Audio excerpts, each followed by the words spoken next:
Awal tahun 2021 lalu, Siva menyewa salah satu apartemen di daerah Tangerang, tepatnya di Karawaci. Kamarnya Siva ini ada di lantai 2, kamar nomor 225. Dan pada saat kejadian mistis itu terjadi, Siva ini baru sekitaran 2 minggu lah tinggal di sana. Dan kebetulan Siva ini tinggal sendirian di apartemen itu. Kebetulan juga Siva dapat harga sewa yang cukup miring, apalagi fasilitas di kamar itu udah full set gitu loh. Ada TV, kulkas, AC, kasur, lemari, lengkap lah pokoknya. Waktu Siva ini baru aja pulang kantor sekitar jam 6 sore dan jam 7 malam baru sampai di apartemen. Ya seperti biasanya sih, si Siva ini harus jalan lagi melewati tower-tower yang berbeda pintu akses masuknya. Nah, untuk masuk ke apartemen Siva itu harus lewat pintu dulu, baru nanti ada lift. Nah, pintu apartemennya si Siva ini adalah model pintu yang baru kebuka kalau ada akses card gitu loh. Jadi nggak sembarangan orang bisa masuk. Pas udah nyampe di towernya, Siva pun langsunglah nempelin kartu akses itu agar bisa masuk. Setelah masuk, Siva pencetlah itu tombol lift untuk naik. Nah, ditunggu-tunggu kok lift ini nggak turun-turun. Pas dilihat masih berhenti di lantai 6. Karena kelamaan nunggu dan udah capek juga pengen istirahat, akhirnya si Siva ini memutuskan untuk naik tangga darurat aja, atau juga nggak terlalu jauh. Pas si Siva ini naik tangga, Siva ketemu sama salah satu CS yang kerja di apartemen itu, namanya Mas Bayu. Siva udah kenal sama Mas Bayu karena pas awal Siva itu pindah di apartemen itu, Siva sempat minta tolong Mas Bayu untuk memperbaiki AC di kamarnya. Pas ketemu sama Mas Bayu, Siva bertanya, "Mas, liftnya rusak ya?" "Iya mbak, udah dari tadi siang," jawab Mas Bayu. Singkat cerita, Siva sudah sampai di kamarnya. Sekitar jam 9 malam, Siva udah selesai mandi dan dia langsung rebahan sambil nonton TV.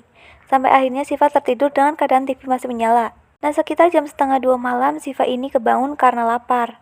Dan waktu itu si Siva lagi buka handphone gitu buat ngecek WhatsApp. Tiba-tiba ada suara kaca jatuh di kamar mandi. Siva panik kan, langsung bangun buat cek kamar di kamar mandinya. Baru nyampe depan pintu kamar mandi, tiba-tiba si Siva ini terdiam. Kan di kamar mandi aku nggak ada kaca ya? Kok bisa ada suara kaca jatuh? Siva mulai deg-degan dan keringat dingin. Akhirnya Siva mutusin untuk turun cari makanan buat ngalihin pikiran jelek itu. Di lobi apartemen itu memang banyak yang jual makanan. Siva cepat keluar dari kamar itu lalu masuk lift. Dan syukurlah liftnya udah nggak rusak. Dan sepanjang jalan dari lift sampai keluar, Siva masih sempat bengong tuh mikiran yang di kamar mandi tadi. Nyampelah di lobi, Siva pun beli nasi goreng. Waktu itu Siva sempat mikir, apa aku makan di sini aja ya? Pikir-pikir lagi sama dia, tempat jualan itu lagi rame banget karena kebetulan malam itu malam minggu kan. Udahlah, Siva ini pun memutuskan untuk ya udah aku bawa balik aja lah makan di apartemen. Dan setelah nasi gorengnya selesai, Siva langsunglah jalan lagi balik menuju towernya. Lagi nunggu lift, ada satu cowok datang dari arah tangga darurat. Tapi waktu itu Siva mikir, kok dia nggak naik lift aja? Karena penasaran akhirnya Siva nanya, kok nggak naik lift mas? Mas itu jawab, belum betul mbak dari tadi siang. Makin bingung si Siva, tadi kan dia turun lewat lift. Mas tadi saya turun bisa kok naik lift. Tadi sudah nunggu lama banget mbak, makanya saya lewat tangga. Ya udah ya mbak, saya duluan. Mari mbak. Mendengar kalimat terakhir mas itu, Siva terdiam. Kok dia bilang mbaknya 2 kali? Kan aku sendirian. Gak mau terjebak pikiran jeleknya, itu mungkin memang double aja gitu ngomongnya. Nah kan waktu itu si Siva masih penasaran sama liftnya. Dipencet lagi tuh tombol naik lagi sama si Siva. Dan betul aja, lift itu gak kebuka sama sekali. Dan lift itu masih stuck di lantai 6. Tanpa pikir panjang lagi, Siva ini pun memilih untuk lewat tangga darurat. Di dalam kamarnya dia coba tuh buat ngelupain beberapa kejadian aneh tadi. Pas lagi makan dan memikirkan kejadian tadi, tiba-tiba TV-nya mati sendiri. Siva deg-degan parah dan akhirnya memutuskan untuk keluar kamar. Pas dia mau ngambil jaket di lemari, ekor matanya melihat ada sosok hitam tinggi banget. Tanpa pikir panjang, Siva langsung lari keluar kamar dan turun lewat tangga darurat. Pas udah sampai bawah dan mau keluar dari towernya, ternyata kartu aksesnya ketinggalan di kamar. Dan mau nggak mau harus masuk lagi kan buat ngambil. Dan waktu itu sudah dini hari, sekitar jam 2:30 pagi. Jadi memang nggak ada orang sama sekali di lobi apartemennya. Siva akhirnya duduk di tangga darurat. Setelah 30 menit, Siva mengumpulkan keberaniannya untuk kembali ke kamarnya. Setelah kembali ke kamar, Siva mencari kartu aksesnya. Dia cari di mana-mana, kok nggak ada. Entah kenapa, tiba-tiba Siva punya feeling, kayaknya kartu akses aku ada di bawah kolong tempat tidur deh. Akhirnya tangan si Siva ini meraba kolong kasur, dan ia merasa ngeraba sesuatu. Kok rambut? Apa ini rambut aku yang rontok? Sampai akhirnya Siva meraba sesuatu yang agak keras, tapi panjang kayak kuku gitu. Kalau ini kuku harusnya ada jarinya kan?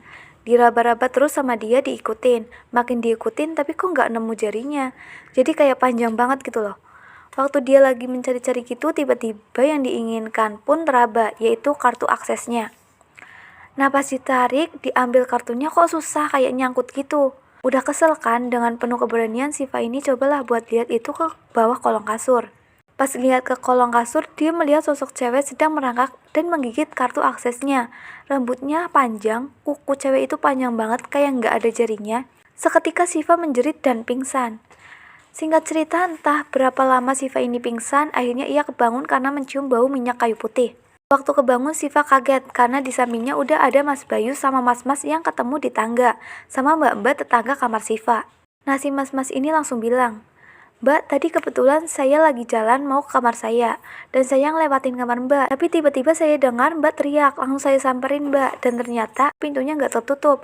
Pas saya lihat Mbak udah ketiduran gitu di lantai. Saya nggak berani masuk sendiri Mbak. Akhirnya aku panggil apartemen sebelah. Saya bilang kalau Mbak pingsan di kamar, dan Mbak ini minta bantuan. Dan gak lama setelah itu Mas Bayu ngomong, kalau saya memang tadi kebetulan lagi lewat koridor lantai Mbak. Dan kebetulan saya lihat si Mas ini ada di kamar Mbak. Saya cuma ngecek, juga karena saya khawatir karena setahu saya kan Mbak cuma berdua sama teman cewek Mbak. Dan juga di sekitar jam 3 sebenarnya sempat ngeliat Mbak dan teman Mbak di tangga darurat. Mendengar perkataan si Bayu, Siva langsung kaget. Teman yang mana Mas? Saya cuma tinggal sendirian di unit ini. Terus si mas-mas yang ketemu di tangga tadi itu bilang, "Loh, waktu ketemu saya di tangga tadi, Mbak juga sama teman Mbak berdua. Memang agak pucat sih Mbak, saya pikir dia sakit." Melihat Siva yang panik, Mas Bayu pun langsung ngomong, Mbak minta pindah kamar aja. Atau enggak pindah tower sekalian, nanti saya bantu ngomong sama ownernya. Siangnya Siva janjian sama pihak apartemen untuk minta ganti tower, dan alhamdulillah Siva bisa langsung pindah. Dan gak lama setelah itu, Siva ketemu sama Mas Bayu. Mas, coba ceritain sama saya kamar 225 itu kenapa? Kok Mbak nanya kayak gitu?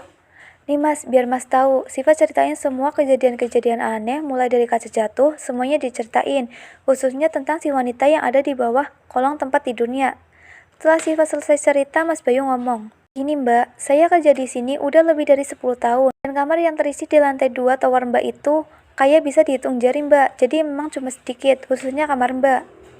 Kamar 225 itu udah 3 kali Mbak ada yang nyewa, jadi mereka semua mengalami kejadian yang sama seperti Mbak. Nah kalau cewek yang Mbak lihat di bawah tempat tidur itu, mungkin itu adalah cewek yang pernah bunuh diri di kamar itu juga. Cewek itu memang tinggal sendiri di sana, tapi dia memang punya pacar, dan memang sering mampir, ya mungkin karena ya udah sering nginap kayak gitu, akhirnya si cewek ini pun hamil. Cewek itu pun mintalah pertanggungjawaban ke si cowok ini. Tapi cowoknya nggak mau Mbak, dan yang bikin parahnya lagi, katanya yang ngebuat si cewek ini akhirnya bunuh diri itu karena dia ngelihat si cowoknya itu ada di kamar apartemen temennya. Ya cuma beda beberapa kamar aja dari dia. Ya mungkin karena dia kecewa dan nggak tahu harus gimana. Akhirnya dia minum racun, kayak cairan buat matiin serangga gitu. Dan dia minum racun itu di bawah tempat tidur. Sampai berminggu-minggu kemudian cewek ini memang gak pernah kelihatan keluar dari apartemennya. Sampai akhirnya kecium bau gak enak dari kamar 225. Petugas apartemen pun langsung aja ke kamar 225 dan akhirnya ketemulah si cewek ini di bawah ranjang sudah tidak. Dan waktu itu ditemuin 3 minggu setelah dia meninggal. Jadi mungkin sosok cewek itulah yang mengganggu Mbak tadi malam sama beberapa penghuni kamar ini sebelumnya. Setelah mendengar cerita dari Mas Bayu, Siva langsung bersyukur dia bisa pindah dari kamar 225 itu.